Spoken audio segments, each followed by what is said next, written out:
Okay, we're going to get started. Thank you everyone for being here for uh, this conversation between comrades. My name is Matt Pillischer, and I am communications and education coordinator for Poor People's Army. Poor People's Army is has a mission to build a nonviolent Poor People's Army to keep people alive in these times and to eventually build a cooperative economy and society. And you may know us from our earlier iterations as Kensington Welfare Rights Union, started locally here in Philly, and then expanding nationally after a bus tour um, looking at human rights violations across the country and becoming the Poor People's Economic Human Rights Campaign. In 2018, we started calling ourselves Poor People's Army for a number of reasons. One, because we believe there's a war going on against poor and working people, and they have their police armies and all that, and we should have our own, although we are nonviolent because we are smart and we don't want to get killed. Um, we also call ourselves Poor People's Army to distinguish ourselves from the nonprofit industrial complex and a split, you could say, from our movement that formed the bigger Poor People's Campaign with Reverend Barber and Reverend Theo Harris. Theo Harris was a former intern of ours and decided to start an organization with a very similar name and confuse a lot of people and have it be sort of religious top-down led rather than bottom-up led by poor people, working people, people who have experienced these conditions for years and years. So that's a little about us. We've started this series, a conversation between comrades, to try and bring on people that aren't necessarily involved in the day-to-day work of Poor People's Army, but are in our sort of satellite rotation and Hmm. friendly comrades. And so we had our first one with Vanessa about 2 months ago in February, and it was so good and quick. We wanted to do a part two. Um, we're looking forward to some future ones. We have some people lined up. Judith Chomsky, who's a international human rights lawyer who has sued the state of Israel many times, is has agreed to come on for one of these conversations. Mark Mussman, Dr. Mark, who's in Cincinnati, wrote a book called Steal the Streets and has another follow-up to that coming out, does a lot of housing justice stuff, was formerly homeless himself. He's agreed to come on, and then we have a lineup of other people. So it's going to be a good series. And we did some introductions last time, but we'll do a little bit of introductions again, sort of who Vanessa is and how we know each other. And then we're going to get into talking about um, everything that's going on in America and the world today. And there's, it feels like there's been a year since the last time we talked, which was just 2 months ago. And we want to talk about the conditions, the policies of the Trump administration, the conditions that are also systemic and not just Trump fence based, where we see ourselves going, and then the best way for people who want to see a better world, what do we do about it? So that's going to be kind of the main topics of conversation. And Vanessa and I will chat for about an hour, and then we'll have some time for questions and comments. And you can put questions and comments in the chat ongoing, and Faye is going to kind of help monitor that and field some of the stuff that's going on in the chat. So that's the format. Thank you for being here. Um, I'm tuning in from Philadelphia. Vanessa, where are you tuning in from? I'm in Silver Spring, Maryland, so just right outside DC. Cool.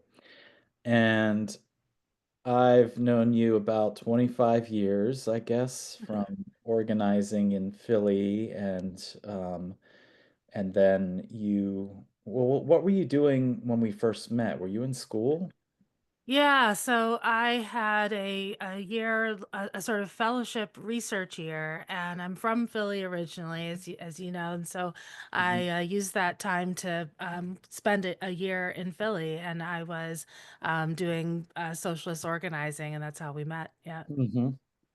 And then tell us what you went on to do. You became a professor and yeah. what you're teaching and studying and writing about. That's right. Yeah. So I was a grad student at the University of Pittsburgh at the when we met and went on to get my PhD. I'm like cringing because I'm like went through all the difficulties and the love-hate relationship that often comes along with academia. Got my PhD, and actually then was teaching in Philadelphia first for 3 years at St. Joseph's University, and now I'm at George Washington University in DC. And I'm a philosopher. I'm a moral, social, and political philosopher. And I have a recent book that came out at the end of last summer called Marx's Ethical Vision. And my work is mostly in Marxist theory, but also like different issues in normative theory and ethics and thinking about liberation from various perspectives, and but usually influenced by my interest in research in Marxist theory. Hmm. Cool. And I like you because you're sort of an organizer first and an academic second. When people Yeah. enter academia, sometimes it's like, I think, out of a despair and hopelessness for movement building, and they kind of Yeah. channel their activism into writing the perfect chapter or something. So I'm glad that you are still grounded in actual, people's work. I try. It's hard. I think it's a big temptation. And I think even in my own career, I can see moments of despair, like it's like moments where it's just felt like um writing was like in moments of extreme political isolation, and something like despair, even if it's not a complete abandonment of hope, where it has felt for me at times like, well, at least I can write, at least maybe I can get this idea correct, so like I Mhm. totally understand that temptation, and and the sort of the various kinds of factors that can really make it seem at times, and it has, I have to confess, it has at times seemed to me like, well, at least I can get this idea right. Mhm. Like I can't Mhm. like even if there's nothing else, but I think always I always try anyway, even in those moments where it seems really like there's not much else that I can do, um, to do it with a hopefulness of, well, I'm writing for the future. Like I'm writing something that hopefully somebody will be able to pick this up and it'll help them somehow Mhm. in their concrete like organizing to make the Mhm. world a better place, so so yeah, anyway, I just had that thought because I just think like, I think even like you can be a very well-intentioned and very grounded Mhm. academic, I think, Mhm. and end up in that space of like, Mhm. I'm just gonna write and there's nothing else to do, because sometimes it really feels that way. Like I think about that when I teach this course called Philosophy of Fascism and Anti-Fascism, and a person I one of the people I often come back to as a touchstone is Gramsci, Mhm. who is like in one of Mussolini's prisons and is like, well, maybe at least I can get these ideas right, like, and in fact wrote it copiously and in ways that are so helpful to us now. So I think, Yeah.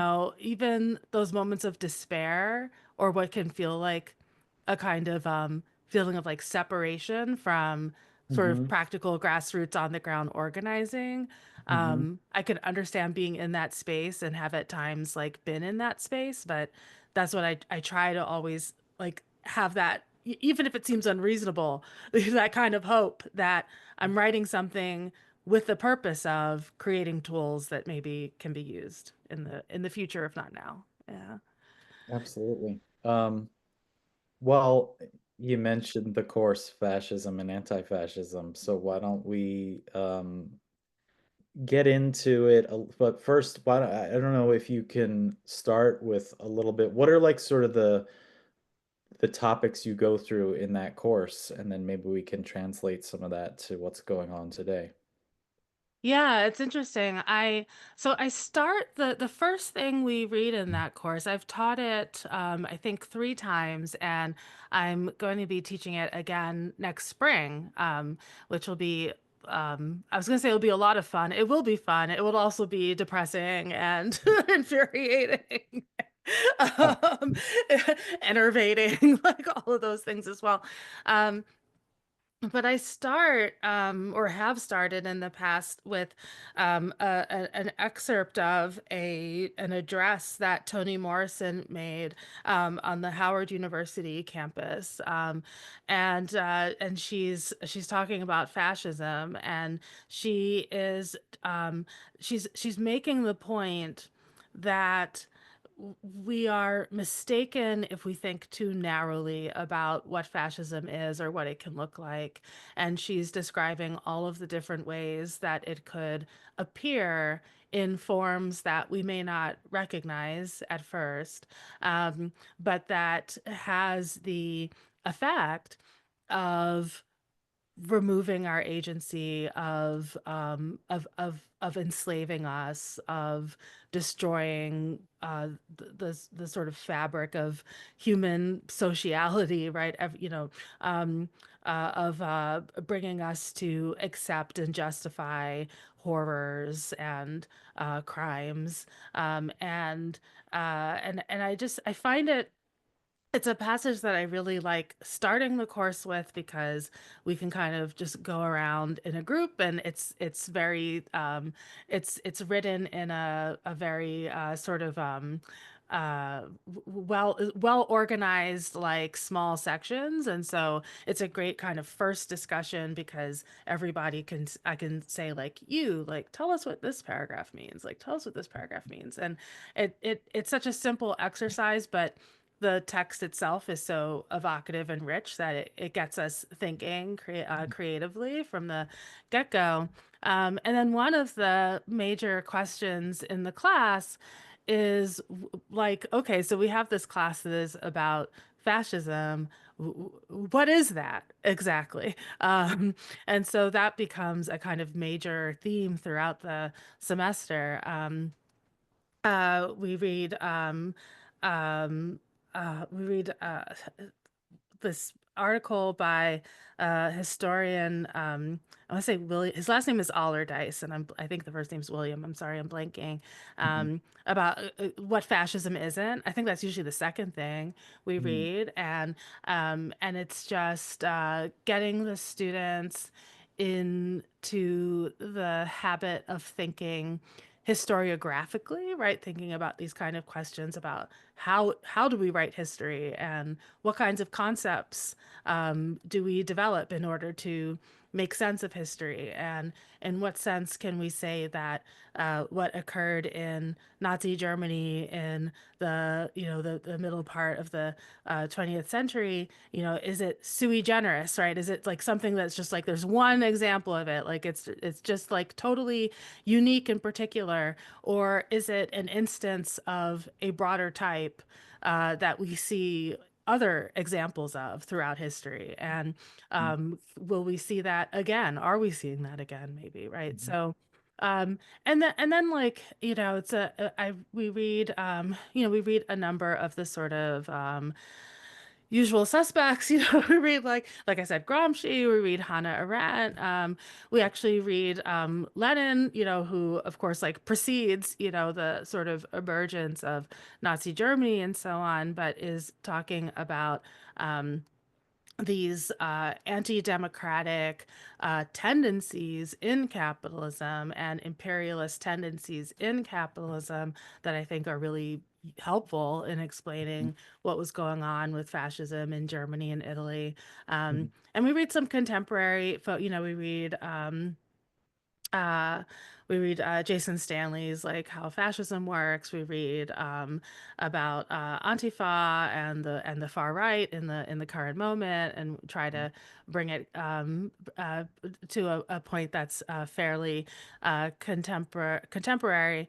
I think the last time I taught the class was actually it was a while back. I think it was Mhm. like 2020 or so. So there's quite it'll be quite a lot to bring up to date. And also, there's been a kind of uh, like blossoming of scholarship, I think, of recent scholarship on Mhm. fascism. So there'll be lots more for me to bring into Mhm. conversation with some of those older texts. Yeah, and people that are on the call, I mean, it's like everyone has their own definition of fascism, and then there's, kind of the common versions. If you like just Google it, there's going to be a couple of things that come up, and some of the main markers are like um, absolute control by the government, a sort of combination of the state government and corporate rule. Um, Often in the past, it's been like single party rule, one person in control, like the strong man. And oftentimes in the past, it was a reaction to a real upsurge of workers' revolutions and capitalism's and corporate response to making sure these working class communist revolutions didn't win.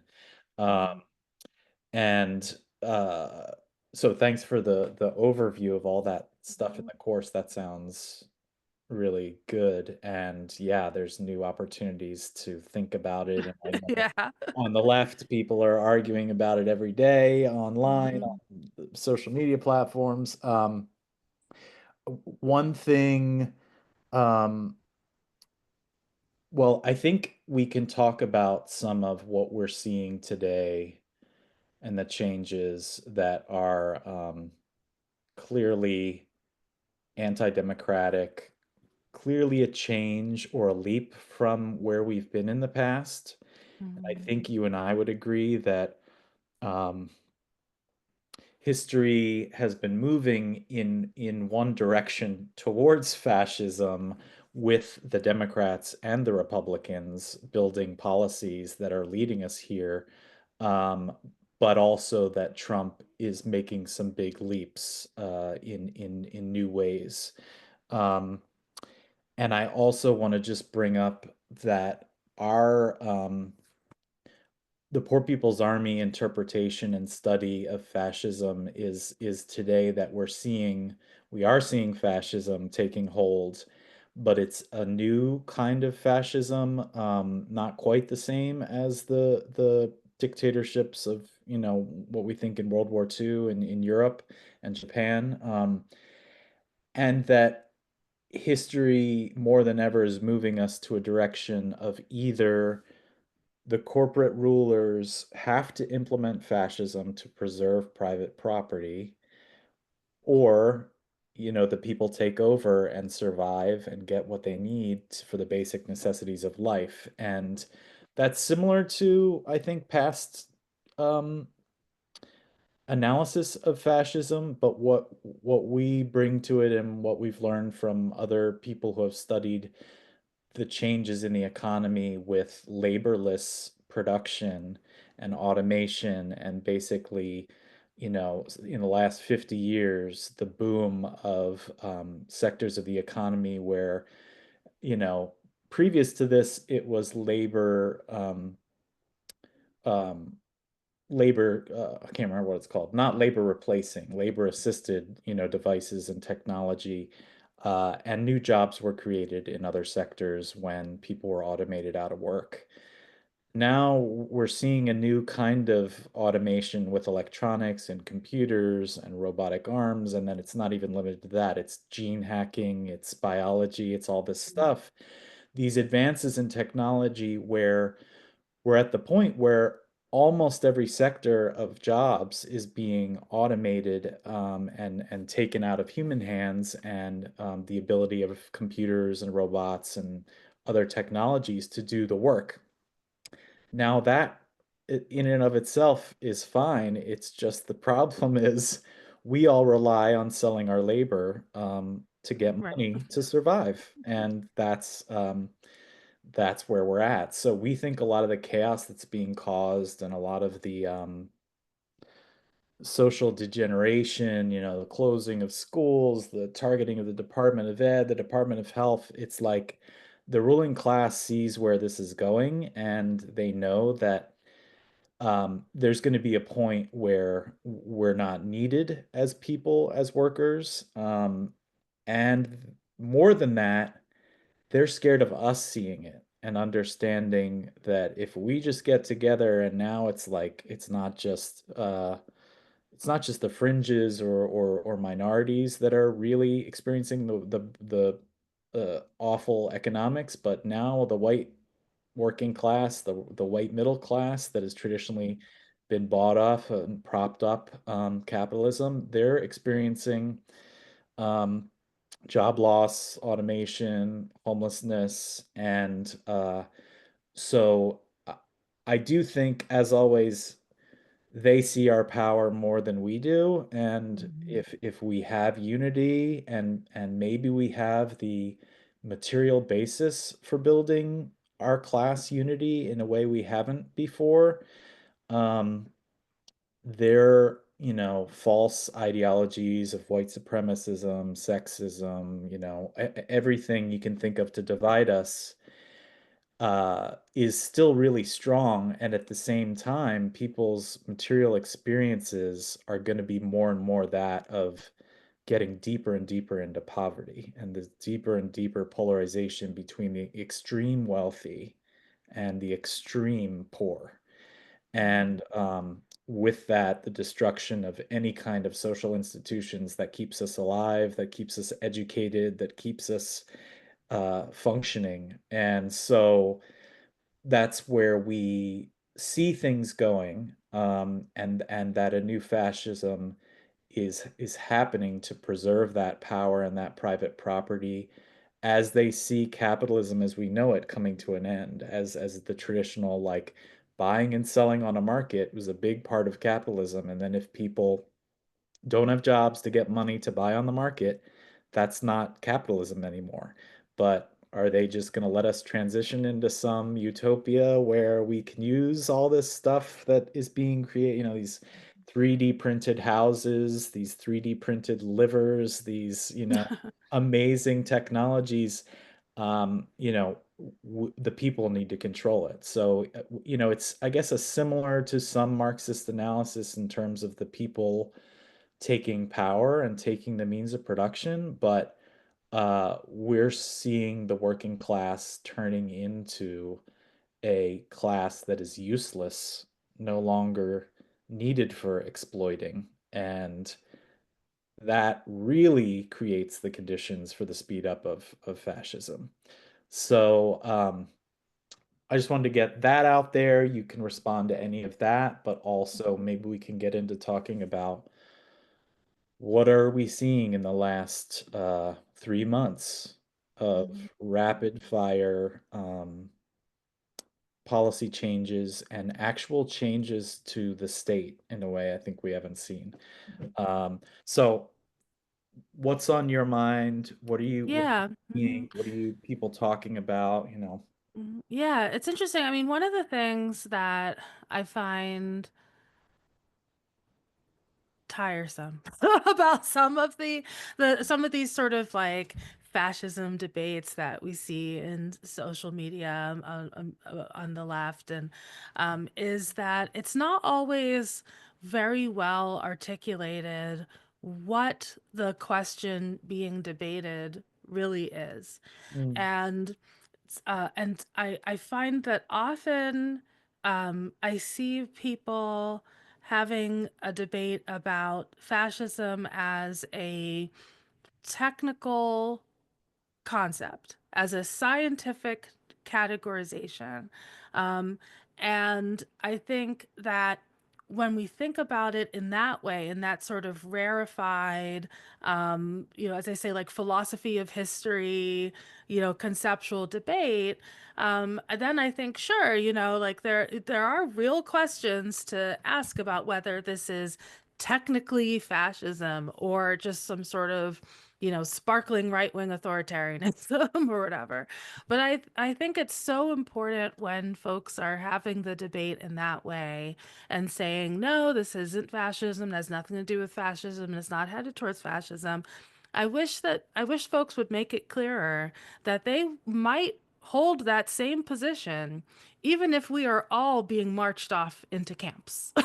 Like that what they're talking about is a level of such abstraction Mm. that, and I don't deny that it might be sort of scientifically useful. I actually think it might well be, but I think in terms of um, as rhetoric, right? When people hear, "Oh no, this isn't fascism," what they hear is, "Oh, it's not as bad as that. Mm. It's not what we're about to experience is not as violent as fascism. It's not as dangerous to humanity as fascism." And which is not actually, I think, usually, I mean, there's some people that sort of say it's not fascism, and they really do mean everybody is being hysterical Overreactive. or Yeah. something. Yeah.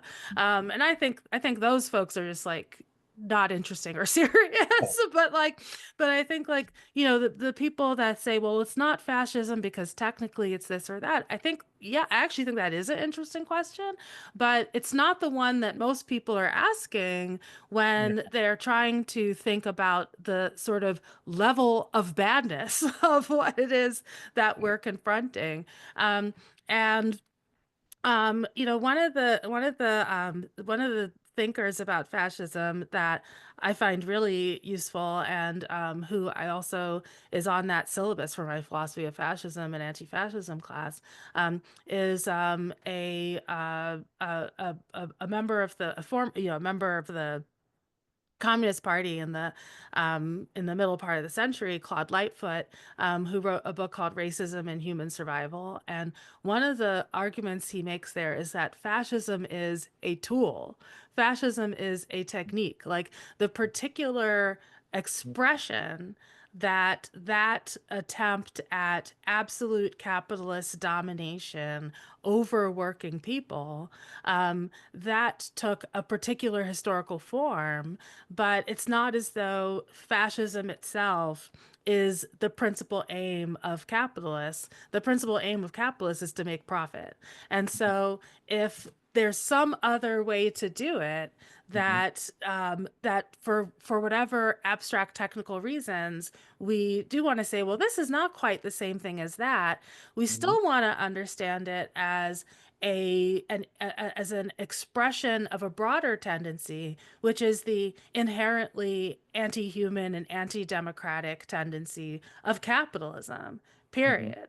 Right. Mhm. And so I think it's very easy um, to have slippage between one debate and another, right? One debate about the sort of abstract conceptual philosophical disagreements Mhm. that looks or that takes the place or that is being had when what we should be having is a very pressing analysis of the danger that confronts us now and how serious it is. And when we are seeing, uh, hundreds of Venezuelans be just rounded up and sent to what is a concentration camp. Let's be clear. Um, in El Salvador, which is currently under the rule of a right wing, like, sort of dictatorial, at least let's say, leader. Mhm. Um, the fact that this is how rapidly the human rights situation in the US has already deteriorated, from a point of being very bad to begin with, because Mhm. I think one thing that is often or one, and I'll end on this point. Like one thing I think that often confuses people in this question of, is it fascism? Is it not? Or if you don't want to call it fascism, is it at least some sort of extremely destructive, catastrophic, apocalyptic type of authoritarian dictatorial Mhm. control? Let's call it that at least. Is the tendency to say, well, the US was already doing that. Mhm. Well, the US was already doing extraordinary renditions, and the True. US True. was already, right? The US was already like, there's still people in Guantanamo Bay being held without charge. So there's this tendency to say, well, the US was already doing that. And yes, that's true. But here's where dialectics come in, right? We can have something that exists as a tendency and even a rather robust and prominent tendency that then is escalated to the absolute dominant mode in which the US operates.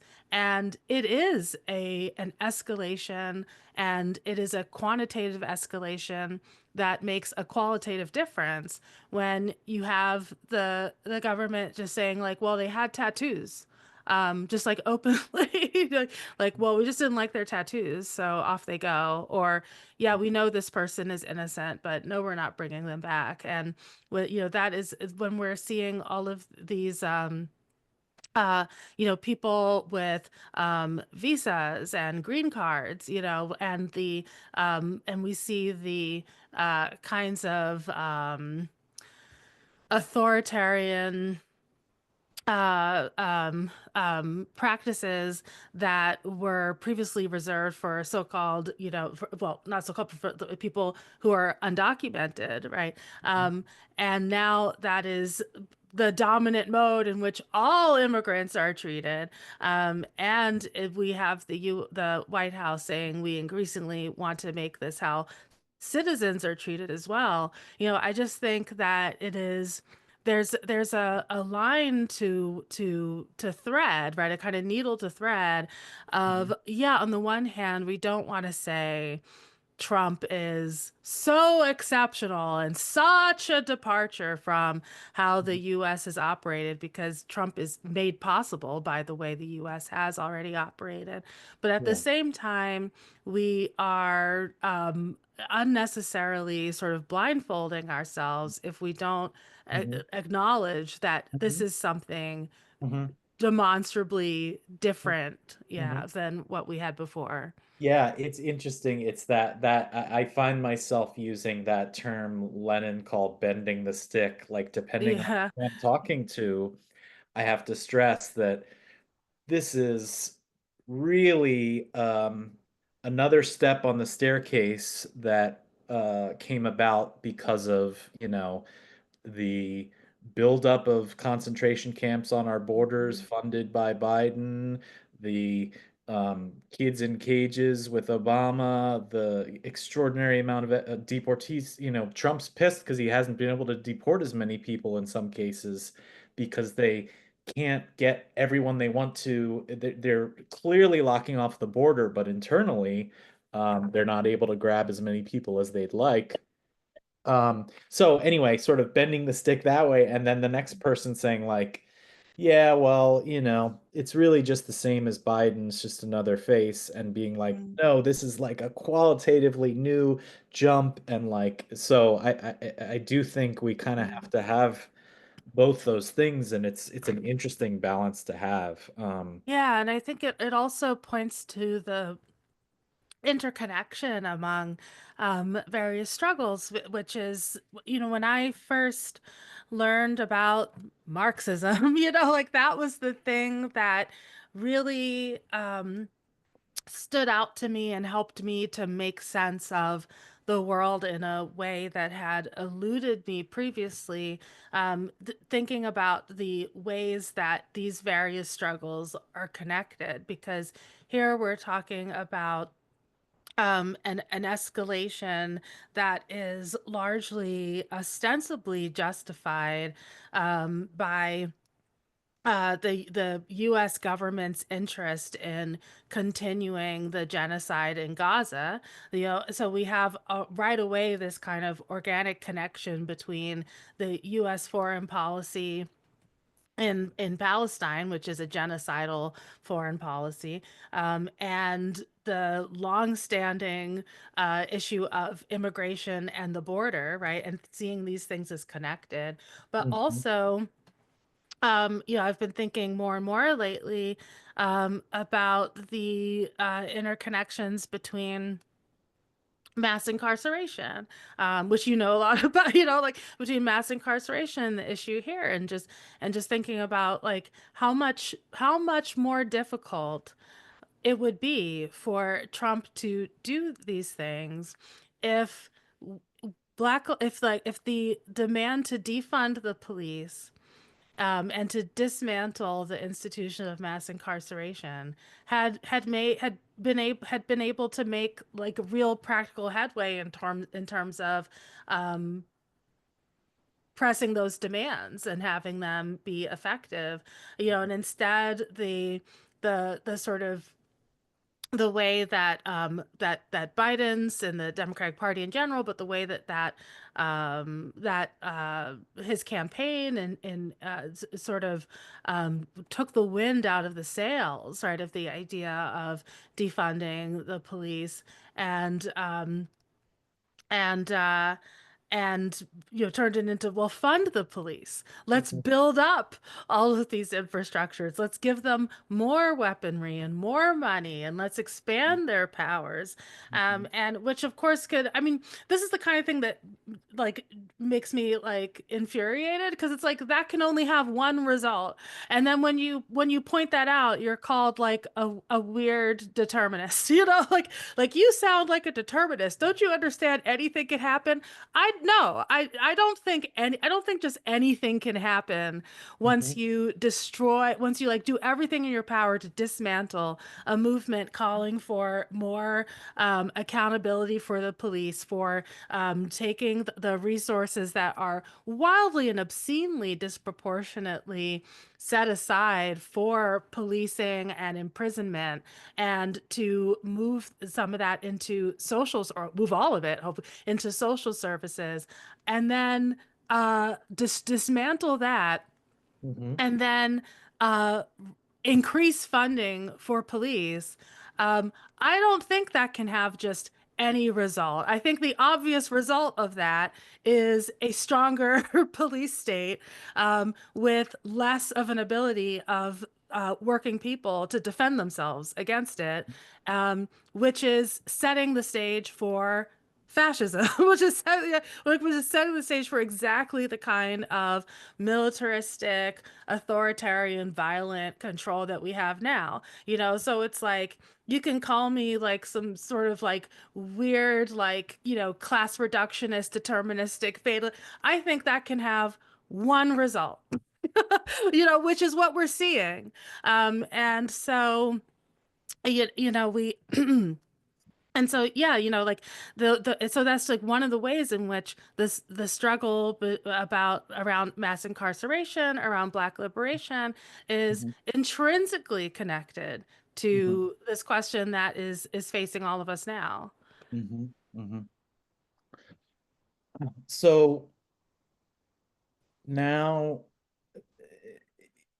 so one thing we have to make sure we're clear on an analysis of, or at least some kind of shared analysis on how society is functioning and what is happening. And to a certain point, like some of the things we're saying, like agree to disagree on if one word is going to stop us from working with each other, let's set that word Hmm. aside and talk about the actual conditions.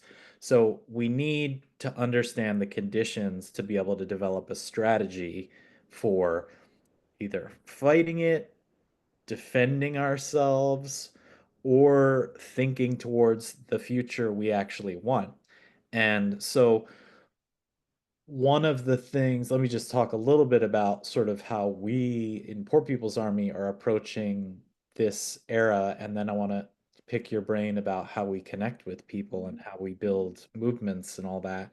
Um, we're very rooted in like welfare recipients, welfare mothers coming together, figuring out how to share, pool resources to survive, and also radically fight the conditions of poverty and the way the system treats them. And that's kind of our basis. And then it expands to people who are homeless and figuring out ways to challenge that and pool resources to survive and not beg for corporate grants to be able to keep this family alive, but bust into an abandoned house that is actually owned by fucking HUD that is not being used and put the family in there and worry about the consequences and dealing with that later. And also, challenging that notion of private property as the holy grail, the most important of all things, when no, we have the abundance around us if we just could use it fairly. Um, that's the basis of where we come from. And we still have a lot of that. Like a lot of our model is sort of the Black Panthers projects of survival, breakfast, free breakfast, healthcare clinics, things like that. We try and do things like that, again, pulling our resources, using social workers here, nurses there, doctors here that want to work with us.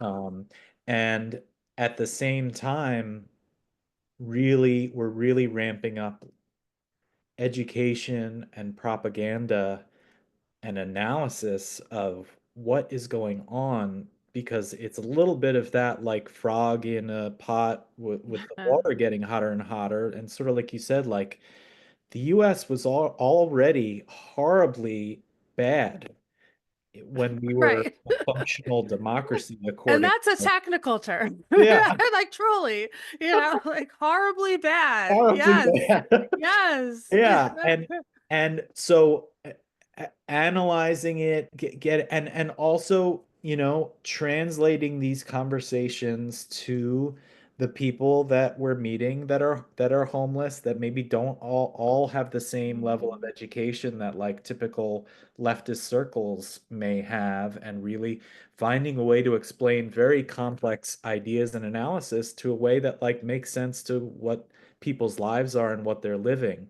And then being like, okay, so how would we solve this problem? And Yeah. again, like so we're having all kinds of very interesting in-person boot camps and conversations. Um, I'm always on Zoom every freaking day. But it's because we can't be in Utah, we can't be in Montana, and there's people coming to us asking. So we have these Zoom education classes, and we're trying to be like, whoa, whoa, whoa, let's not just be reactive. Let's not just go out to every single protest called, and let's think about what's going on. Mhm. Let's think about the class forces. Let's think about who's calling the But protest. how do you do that? Because I feel like that is so hard right now, and that because that's also I see it as a huge challenge as things change so rapidly and as the situation develops so seemingly almost chaotically and very rapidly. Yeah. Um, but also it feels like there's a bit of a from a analytical perspective a bit of an opportunity because precisely when things are in such motion and development, we as historical materialists believe that that is often when the most information is revealed about the sort of essential nature of the object under consideration. So I'm curious, like, what does that look like concretely Mhm. as you're thinking like this protest and not that one, this issue and not that, like this is how these things fit in, or this is how we can use our resources. Because I think for Yeah. so many people right now, like that is the question. Like everybody feels like it's really important not to waste time and energy, but that can also lead to a kind of paralysis as well. Mhm. Yeah. Well, I think less than it's this protest, but not that one. It's we need to be everywhere all at once, and we can't be right Hmm. now. Like Right, we right. we we had people in different cities at these hands-off protests on April 5th, I think it was, and Yeah. the numbers and the outpouring and the new people, well, in some cases new people, in some cases there was some criticism about who showed up, but a lot of that is people we need to be, I want to be connecting with, we want to be connecting with. And at the same time, like it was hands off NATO and it was Mhm. don't bring a Palestine sign because it was basically a Democratic Party sponsored opposition. And so it's just sort of giving the basic tools for people to analyze what it is and sort of being like, same with a union. Go into your union. God damn it, I couldn't get them to pass a resolution against Palestine. They're all anti-revolutionaries. Well, a union is not a revolutionary organization. It is what it is, but we should be connecting with people there Yeah. on the ground.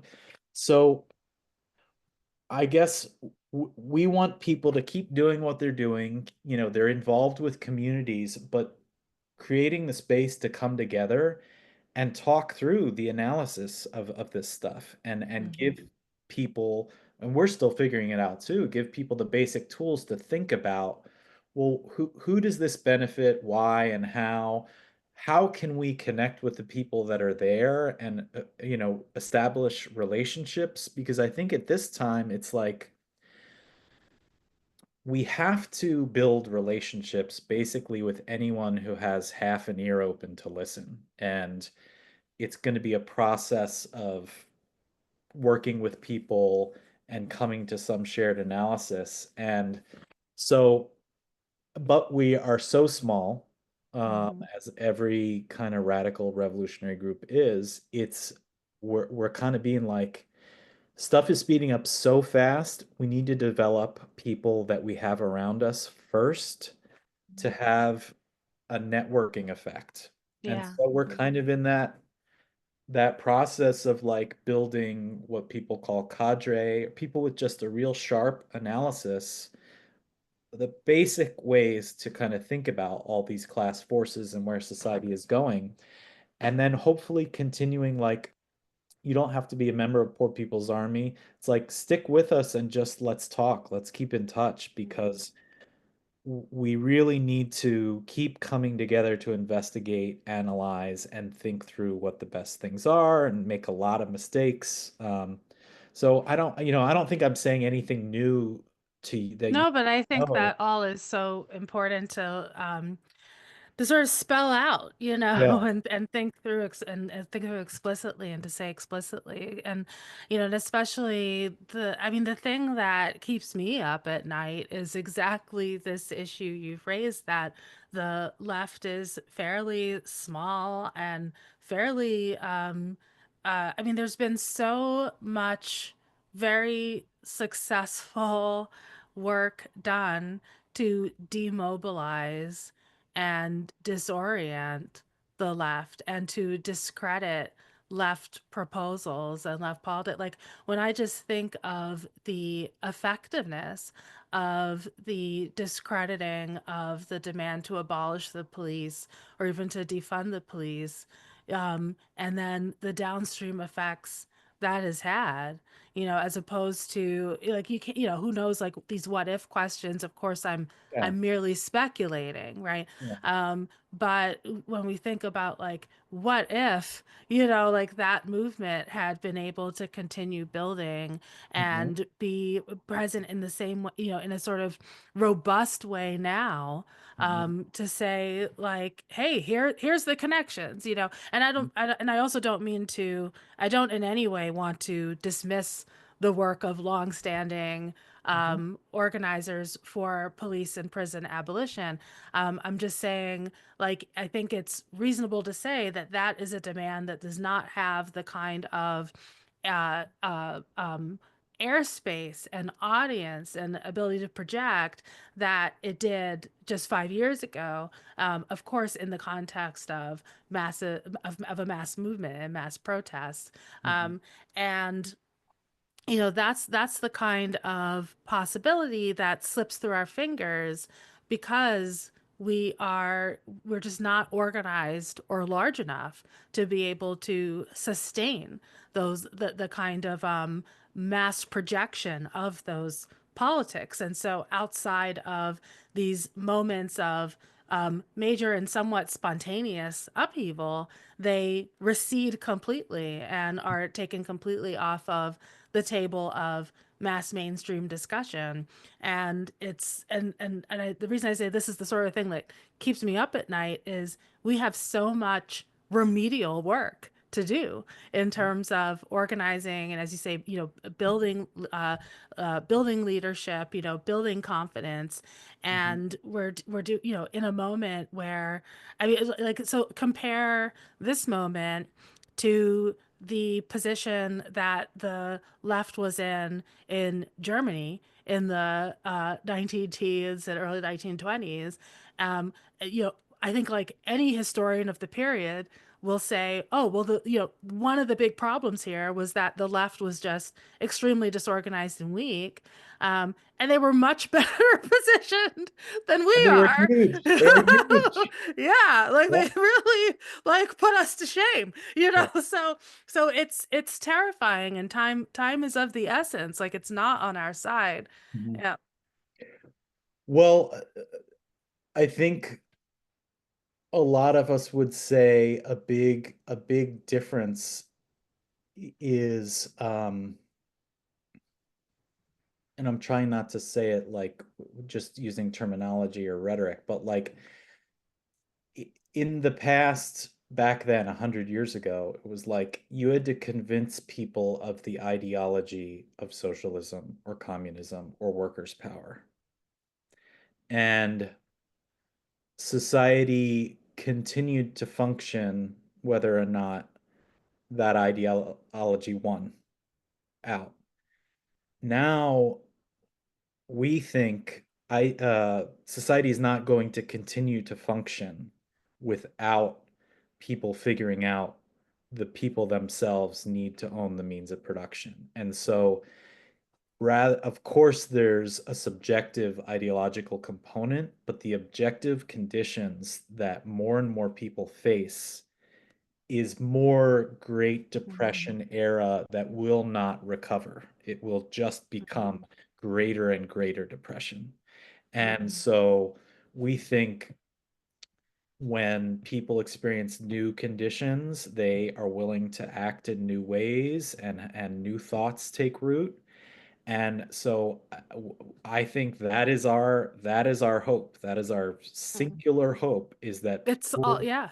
and learn very quickly when they're forced to, and that we're not going to have a bounce back to some kind of okay bourgeois democracy. Mhm. Um, and so if we think that's happening, then we have to be a little bit more open to people that are not ideologically two Absolutely. steps away from us, like Mhm, it is this, what can we talk about with food, clothes, housing, shelter, healthcare, education, communications that we can agree on?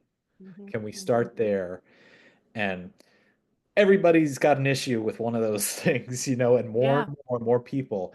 And it's not to shy away from like revolutionary talk or the big C communism or little c communism or whatever you want to say. It's just like this is going to be a long-term project of building relationships and, you know, ideas taking root and slowly growing within people's minds and, the material conditions feeding those seeds.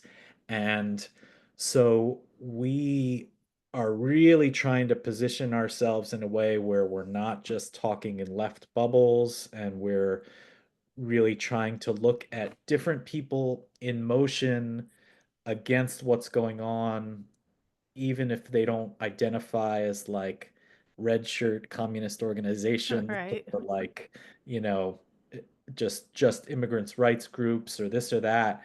And it's hard to find that now, but I think you can find it. And I do think that in the coming year, even, it's just going to be explosive. I mean, the one thing we do know is that these spontaneous things will keep happening Right.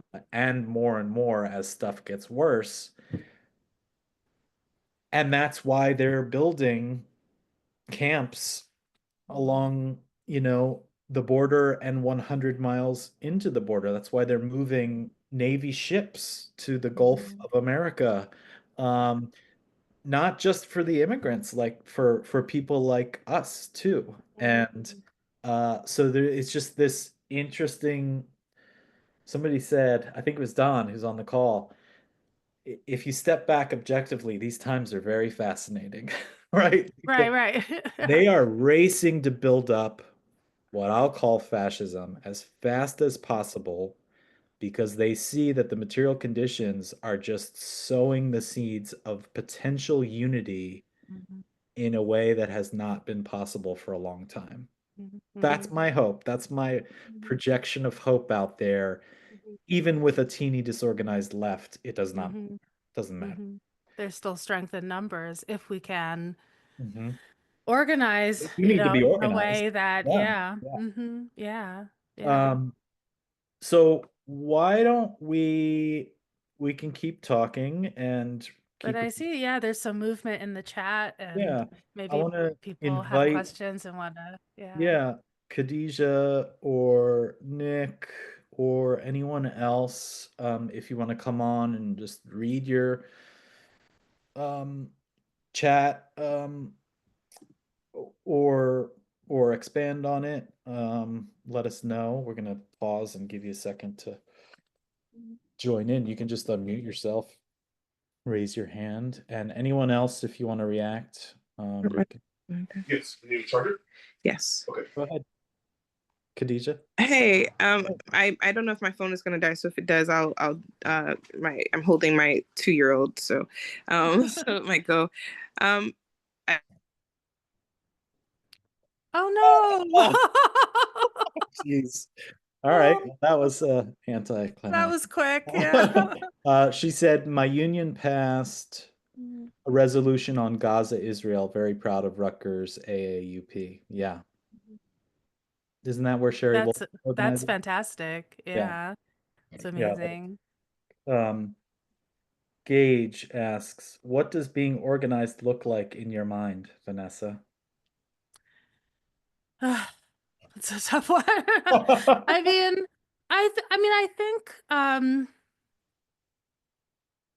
for me, I guess, and maybe this is like my Leninist streak, like coming in, but I think, discipline like goes hand in hand with it. The idea that you are working together with people who have a common cause in mind, a common goal, and you are responsible to them in some way. There's a sort of mutual accountability so that you can actually um, act in a unified manner to achieve aims that you all want. And I mean, I think in the most basic sense, when I think about organization, that's what I have in mind. And that can be as simple as, I mean, it can start with just like organizing people to have a reading group, honestly, because, that already like sort of flexes the muscle of, okay, we have a shared thing that we're doing. We're all going to show up at this time. We're going to prepare in this way, all the way to the kinds of organization and mutual accountability that can help to win a strike, right? But yeah, when I talk about organization, I'm thinking about a group of people um, combining their consciously combining their powers through shared expectations and when I say mutual accountability, I just mean like you say you're going to do it.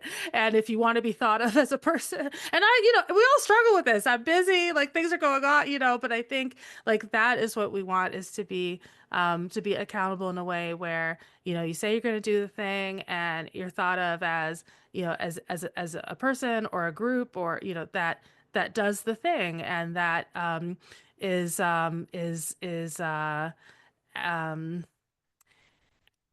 is has a group that has combined your forces in order to intervene into a broader social and political situation in a way that lone individuals just kind of acting according to their individual whim cannot.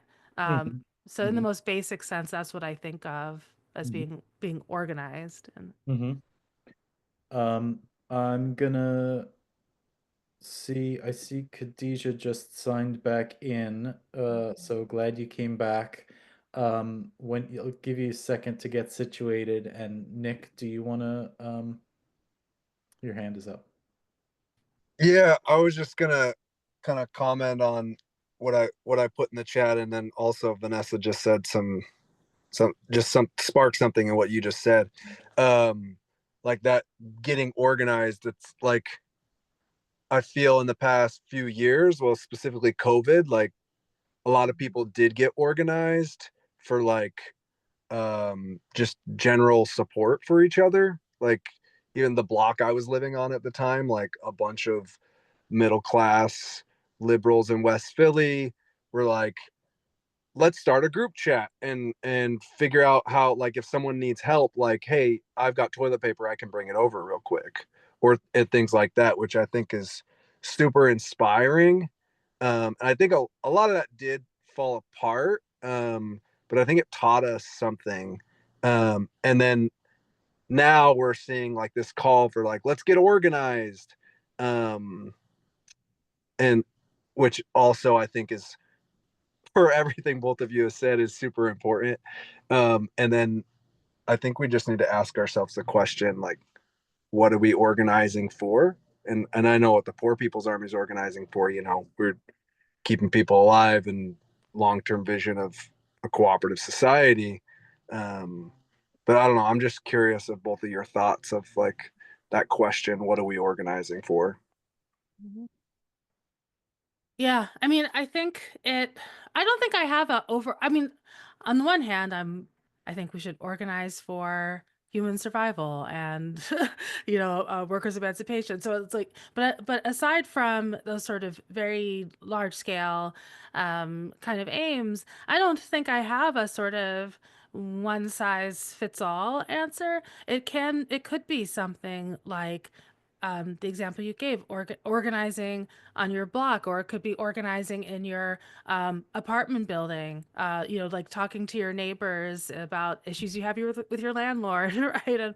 And it might be organizing in your workplace, to figure out how to defend vulnerable employees at your place of work. It could be, I think the actual question of for what are we organizing is going to depend so much on just the sort of specifics of a person's situation and what is most pressing for them in their lives. And I think at this point we're at such a low level of organization, broadly speaking, that it's sort of most important, I think, that people flex the muscle and kind of build the skill of combining forces in order to address those issues that are most pressing to them and their community. And I think I don't I think there's not much of a danger in sort of drawing that circle too widely. That whatever it is that is in some way affecting and limiting people's abilities to satisfy their needs and to survive and to have the things that they and their family and their neighbors and coworkers and loved ones need and deserve in order to live good lives. It could be any of that. But I do think, ideally, right? And this takes, I think, this takes like more kind of theoretical clarity in a way, but also, of course, like thinking about how to connect those to a broader struggle for real democracy, for real a real say in how our society is organized. But that, I think, is, of course, often a little bit downstream of something like, like, hey, our all of our the landlord never fixes our water, or something like that. Mhm. Yeah. Uh, let me just say one thing and then call on Khadijah. Yeah, I think you got to where I was gonna, the point I was gonna make. Just like I want to make sure like we don't throw away the workers' emancipation and saving Hmm. humanity as too far away. Hmm. And that you know, I think you could always be doing the organizing your apartment building and your workplace and the chat for mutual aid and linking it to some bigger picture conversations without being overly dogmatic or like, Hmm. oh, that's the guy that always talks about Soviet Union or whatever, but like I think we have to do both, and I think we don't know exactly how fast the breaking of society is going to happen. And there's a tendency to not want to think about the possible futures we have or guess about, what it would look like if people took over. And I think that we're lacking optimistic visions. And I know a lot of the young people coming to us today are real into like speculative fiction and like Afrofuturism and things like that. And I think it's because like we need something to grasp onto. And I think if we don't start talking about some shared analysis of the society we want and things break down quickly, like we don't have a united vision of sort of like the stages we can use to push ourselves there. So I just wanted to sort of add on to what you said. Yeah, I agree with that. I guess what I'm thinking is it connects to what we were saying earlier about just the general small size of the left. Like, I don't want people to say like, well, I would organize my workplace, but none of us is a sort of theoretically advanced and developed socialist, and so I don't know I how to mean, connect yeah, this to the yeah, struggle for the overthrow of capitalism and humans emancipation. Like, you don't have to. It's okay to yeah, just say like, our boss is taking our lunch break away, and yeah. so that's the thing we're organizing around, and I think so, yeah. But I totally agree with you, but I just think that in the vast majority of cases where people are in a position to organize, they will be they will be in a context where we're being expected to make that connection may be prohibitive, right? But on the other hand, the role of socialists is, as you said, like, if people are Yeah, organizing around those lunch breaks and you're a socialist, then yeah, your job really is to draw the connections, right, between yeah, that and these broader things. Yeah, absolutely. absolutely. Mhm. Khadijah. Hey, I joined late and I'm not sure I have much to add to what you guys have been saying. I just, I've been organizing now for like 8 years on the ground in the suburbs in New Jersey, and and it's been interesting like watching kind of the weaponization of like anti-Semitism now, because that happened from, I mean, that's been happening for Black organizers for years. Oh, when I first got on came into our town, people were like, oh, she's a anti-Semite from high school, and like there was a whole to do about that. They got me mixed up with another Black girl, but it didn't really matter, because the real the real goal at that point was to just kind of destabilize any real critique of like white supremacy and how it was functioning, and it was mostly like our virtual public spheres online, because those were where a lot of power and organizing was actually happening, like for the right. I mean, for like to achieve more conservative goals that were like anti-DEI, or like a lot of white folks who were resource hoarding and trying to make sure that certain resources stayed in their schools or in their playgrounds or in their neighborhoods, or so Anyway, I say all that to say that, um, for me, it's been very isolating in certain ways because I am like the leftist in certain ways. Like I have a crew of folks around me who kind of understand, and also like that we've been organizing for years now and they get it in certain ways. But like the anti-Semitism stuff has been really, and this whole thing with Israel has been really hard to manage on the ground, and the backlash to Black Lives Matter, and like, the push to, as you guys mentioned, to really understand what defund the police. And we've made some gains. We have a social worker now, and we've abolished the local volunteer police force. But like, That's actually huge. That's one of the few cases I've heard of, like where there's tangible yeah. Yeah, and I helped create a community police board for the town. So like we have some gains, but like it's still, I guess the virulence of like white hostility, at least, and especially for me as like the main visible Black organizer, and so I get the breadth of it, right? Like, because the other folks who are organizing with me, at least on like our exec committee or whatever, are all white folks who, they don't kind of get, like, they don't mobilize the same kind of sentiment, like the same kind of racist and like misogynistic sentiment that a Black woman who's very visible and outspoken and will do. So I guess, anyway, I say that all to say, like, when I'm listening to you say like, oh, you have to kind of slowly do this work and organize, and I'm like, yeah, it just feels, Sisyphean in a lot of ways, because every time I think we are getting somewhere, feels like the boulder is coming right back down. Or even me, like, I'm kind of at a certain point, if I'm turned into a comic villain Black bitch like archetype in organizing, I might have to just step out of it altogether in order for the work to continue. But of course they'll just make any next visible Black woman the archetype, or should no Black people will step up, right? I mean, that's part of this process, is to make it so intolerable to organize that people won't do it anymore.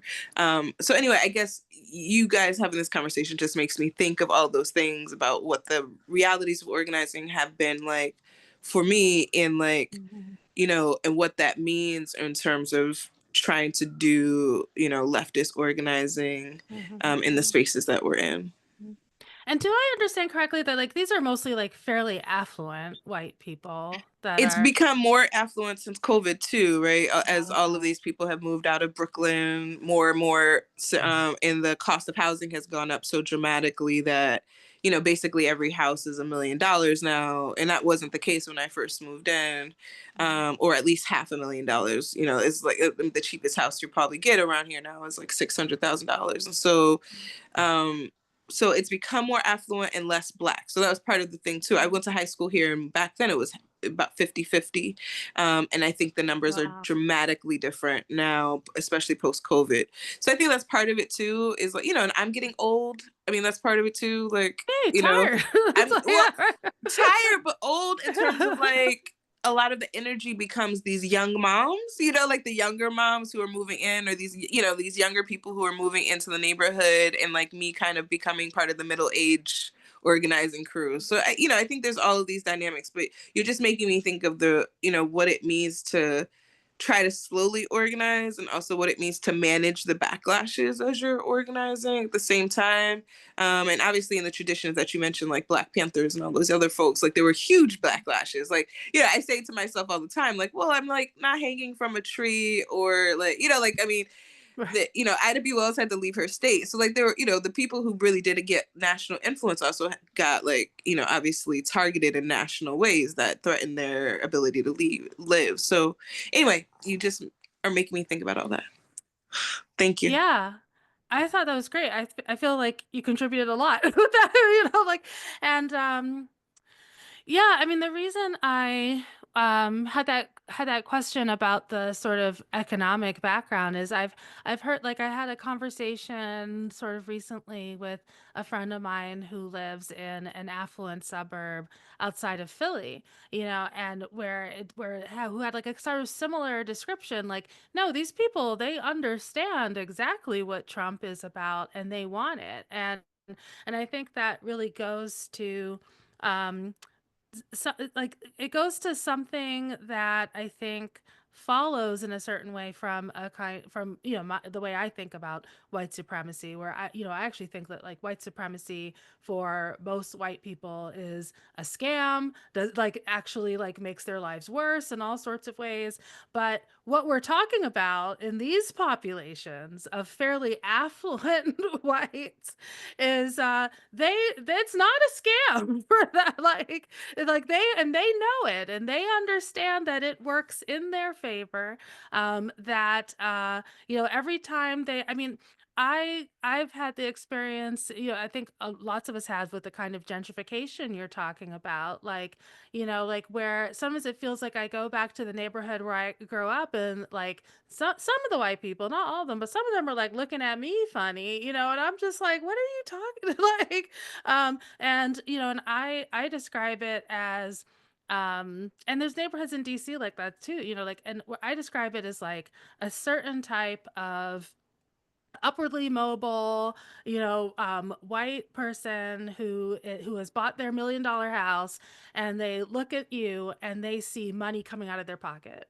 They see their housing price going down, and that's all they care about, and that to me really is like organizing on super hard mode, because the objective condition or the objective interests of that person really are contrary to the cause of racial justice, or any kind of justice, like and I think it does, like, when we talk about opportunities for organizing and the spaces where we can make a difference, it's also important to do the kind of work you're talking about, of like analyzing, well, who is actually around me, like who am I, what is the array of forces, what do things look like? And I totally can sympathize very much with that feeling of the Sisyphean nature of the task.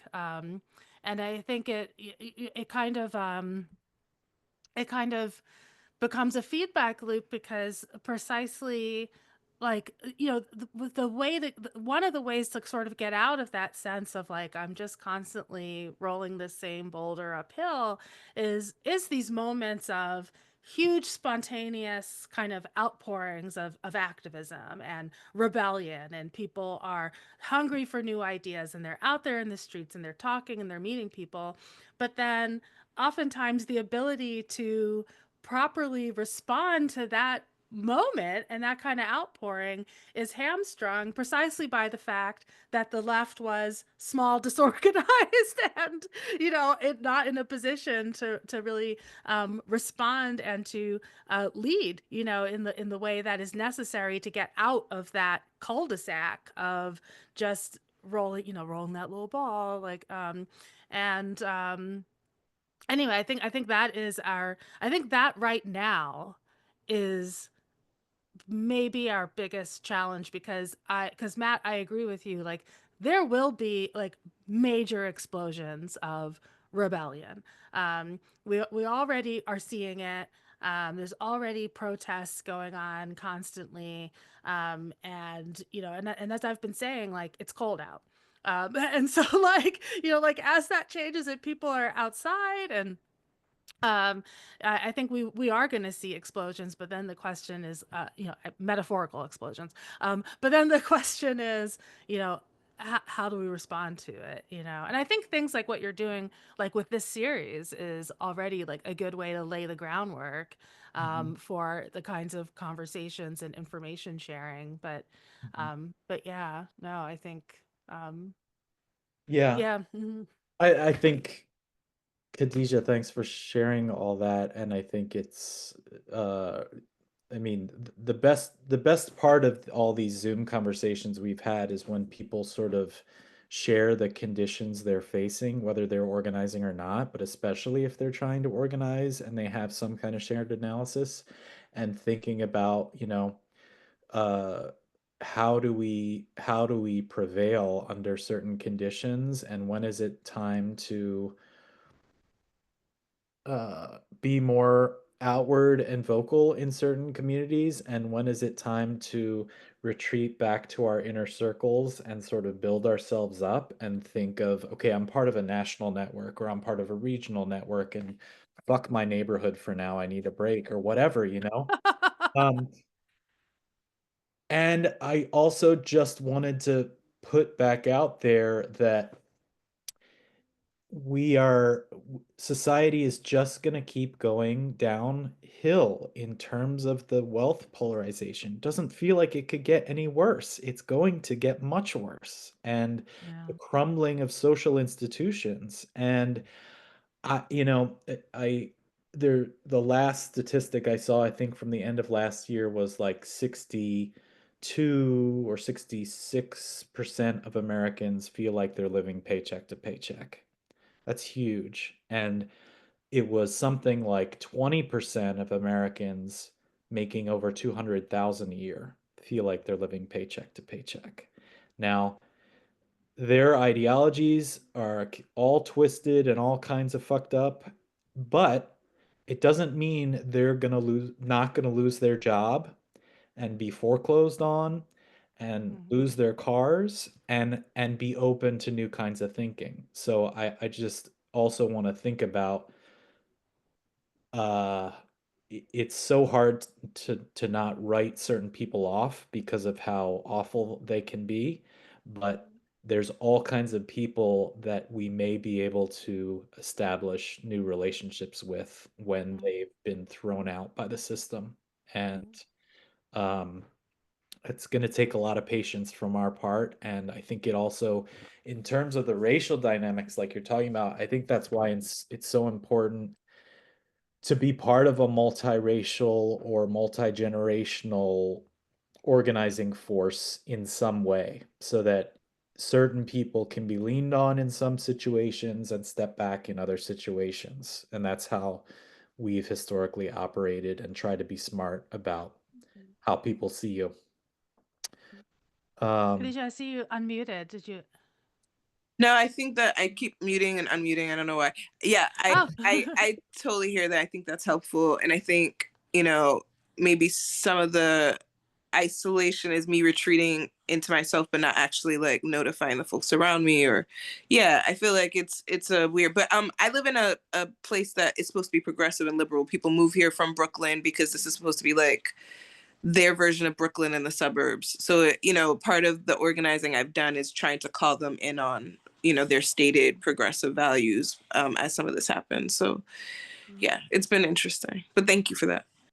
Yeah, I also wanted to reference because you talked about, just the experience of being a Black woman in organizing spaces. And I mean, even in and out of organizing spaces, like I can so deeply identify with the experiences you described of like, somehow it seems like five people can say the same thing.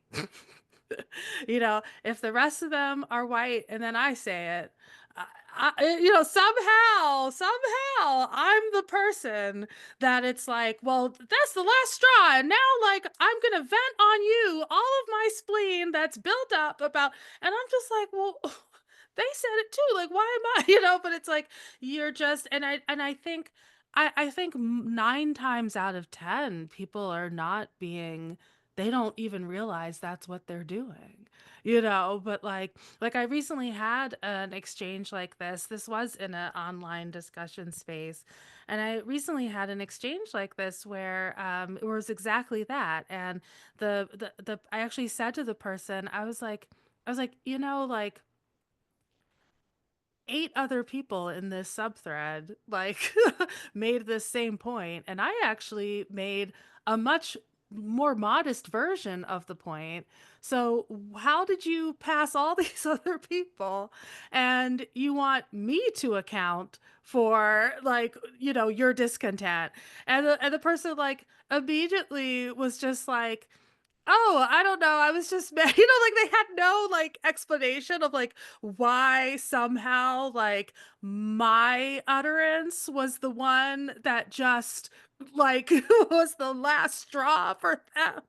But I have a theory about what it is. And it does that just gets it gets tiresome, it gets old, and it does like, like right now there's like um this messaging that I see like from some black folks, who are like, well, I'm sitting this out. Like I'm done, I'm tired, and I think there's at least two things to say about that. Like one, I see that mostly coming from a fairly affluent, like well protected kind of sector of the black populace that might believe that it's able to just kind of weather, whatever it is that's happening with enough financial resources.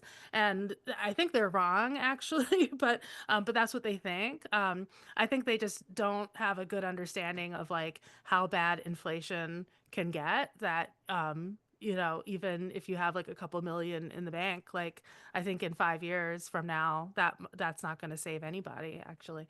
But then also I think there's a more kind of sincere and understandable response of like really being tired of just really being tired of being singled out and targeted. And I think that's something that I think white people in particular that want this organizing to continue and want black people to continue doing the work they're doing, like have to be sensitive to and thinking about ways to support us, and like help us be less tired and less stressed out, because the extra burdens of of having a black face, are considerable and exhausting. Well, I'm not going to add anything to that as a white guy. I agree. Thank you for sharing. And we are coming to the end of our time. I feel like now I want to have this conversation with you like every quarter as like a Yeah, I'll be happy to barometer. come back. This was fun. So I think you're stuck coming back. Yeah. And I put in the chat just two links of the bit.ly link is kind of the some of the ongoing Zoom analysis series that I've mentioned a couple times. And then our website, poorpeoplesarmy.org. But this was a wonderful conversation. Thank you, Dr. Vanessa Thank you Wills. for having me. Yeah, and thank you, Nick and Khadijah and Gage, for engaging with us. Yeah, And, yeah, let's keep talking and keep figuring out, what is going on and what we're doing. So thank you, Vanessa. sounds good. Thank you. Okay. Bye, All right, everyone. everybody, take care.